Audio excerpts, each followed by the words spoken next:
Okay, this video is going to go over the new features of the resistance calendar quickly. So when you open it up, you're going to see that now what you see is the list view as default. Most people were using the list view. So rather than the calendar view that used to be the default, which shows you all the events by day and time of day where they start. But on this calendar view, you can still hold your cursor over the item and see the name of it. But most people are using this list view. By the way, the list view still works well on the on mobile devices. So you can see here, you can still see all the items even on a mobile device. It works pretty well. So what we're going to do is show you the new search feature. You can search by county. For example, if you want to look at things that are just in Lewis County, there's a couple in there. You can also look at things by sponsor. Let's look at Grit City Community Collective's got 4 events in there. You can say, let's see, Visibility Brigade has a whole bunch of items in there. You can see that it's putting out the also a thumbnail for the flyer that's loaded into the system. You can also just do keyword searches. Now this searches for all the text in the flyers, for the text in anything you've typed in, the text for the address, emails, the address fields, emails, any of the text that you've typed in, it will search through that.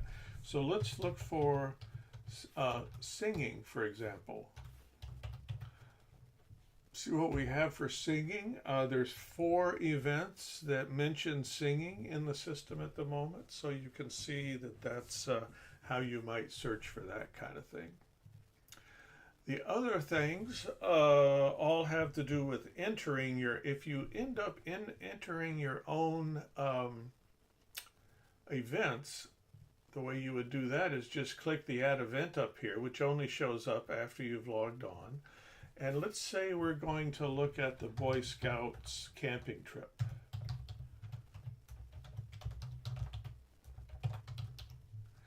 And that's going to be a training, would be the type. We're going to put that way off in the past so nobody accidentally thinks that we're actually doing a Boy Scout camping trip. The sponsor of the event is the Boy Scouts.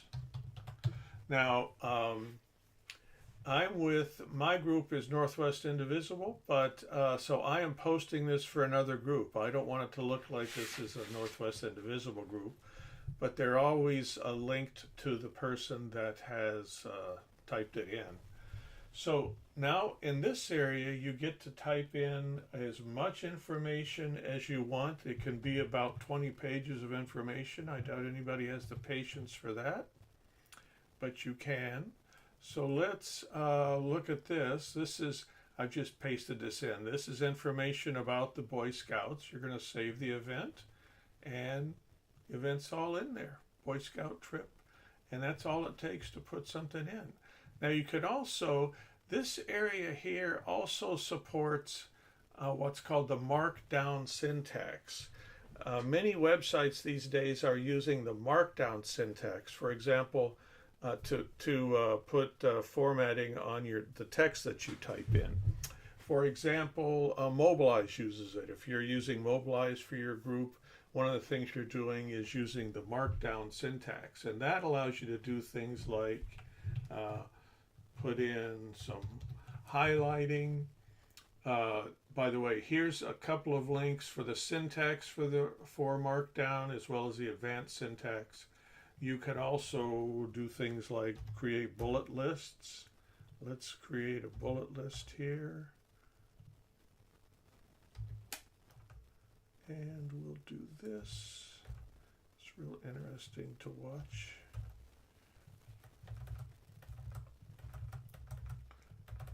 And let's see, let's save that and see what that ends up looking at. You can see we've got a bulleted list, we've got the bigger font here, and so you can do a whole bunch of things with the description here to make it look more professional. Now, one of the nice things is that you can also include your flyer. So here's an example flyer for an event, which I would urge everyone to go to. These guys up in Tukwila there. And we're going to upload our flyer into the system. So let's do the upload. Let's choose the flyer. We're going to choose this thing as the flyer. And we're going to open it at the top. Now what you can do, and I'll show you how this works a little bit later, you can have, when you first open it up, there's going to be flyers right at the beginning, and then afterwards there's going to be other images that you can put in. Should we extract the text? Let's go ahead and extract the text from that flyer to save us from typing things in. So for example, the flyer might have addresses in it, email addresses, links to things, and by having the system go through and extract all the text from the flyer, it can save, you could just cut and paste and you don't have to retype all that. So the text has been extracted, and what we're seeing now in this blue area is all the extracted text. You can see, since the flyer has a QR code on it, the system has also extracted that QR code. So one of the things we can do is cut and paste that QR code, not try to retype it, and using the markdown language, we can put in a link. Actually, you can just paste that in, but you can make a nice looking link.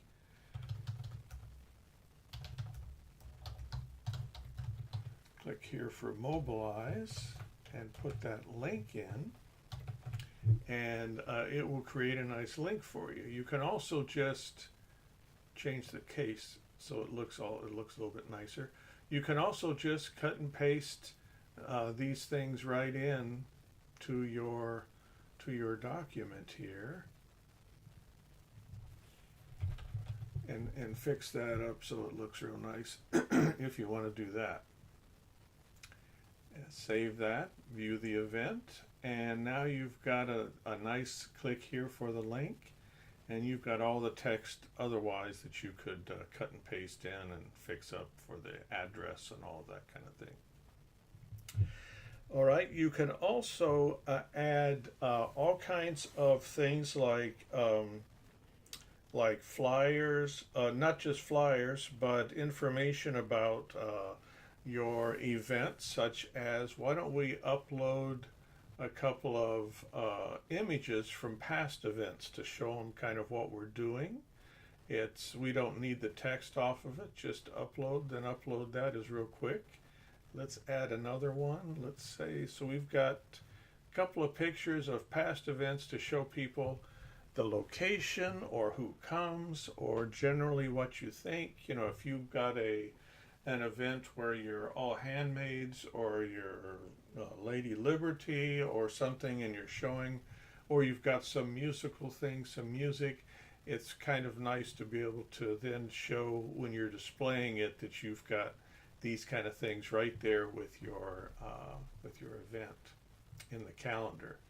Now you can also include things like a map. So let's select a map that shows where people should park, or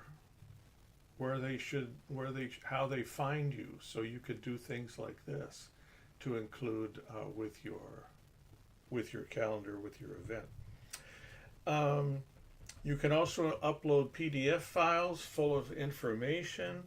You can put in links to volunteer information, or links where they can volunteer, links for donations, information pages. You can have links to news sources for your past events, which could be kind of nice. So In this kind of thing, you can include just about anything you want here, and then it is searchable, and there you are. That's what we've got. So that's the resistance calendar, located at calendar.northwestindivisible.org.